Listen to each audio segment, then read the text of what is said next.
Today, it's something a bit different. We're diving into making a handmade ruffle baby frock, starting right at the beginning, the foundation. So after measuring, it's cutting the bodice, and the guide offers a choice. Round or V neckline. Yep. Is there more to that choice than just how it looks? Any, practical reasons to pick one over the other for baby clothes? Maybe things that pro would consider. Yeah, definitely. Aesthetics are part of it, sure. A round neck has that classic, soft baby look, often simpler to sew neatly, too. But a V-neck? Well, for babies, you might think about ease of dressing, maybe needing a slightly different finishing technique to keep that V-point sharp and flat. A seasoned sewer might automatically add stay stitching to the V that's just a line of stitches inside the seam allowance to stop it stretching out of shape. Or they might use a proper neckband finish instead of just bias tape for a bit more structure, especially if it's going to be washed a lot. Little things that add durability. Interesting. So the neckline's important for the top. Yeah. But the real character, the sort of wow factor of this frock, seems to be the skirt, those gathers. In volume. And the guide is really specific. Cut a wide rectangular piece for the skirt, and it actually says, the wider the piece, the better the gathers will look. Is that like a universal sewing truth? Wider means better gathers?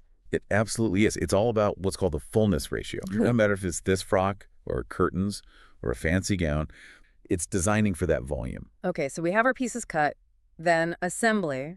The guide says, join the shoulders. And it says it twice, I noticed. Does it? Yeah, almost like, hey, pay attention to this. Why the emphasis? What goes wrong if those first shoulder seams aren't right? Then it moves on to finishing edges. Add bias strip on the back slit and around the neck, and also add bias tape on the armhole. The finishing touches. Now for the main event, the ruffle. The guide says, for the ruffle, cut long strips of fabric. The longer the strip, the fuller your ruffle will be. How much longer are we talking? Does cutting corners here really show? Oh, it shows big time.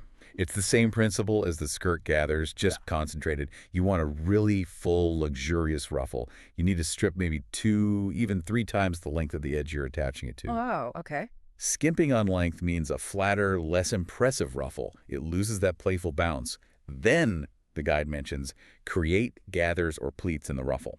That's how you actually compress that length. Right. The gathering or pleating? Yeah, gathers are softer. You use a long stitch and pull the thread to bunch it up. Pleats are more structured, folded neatly.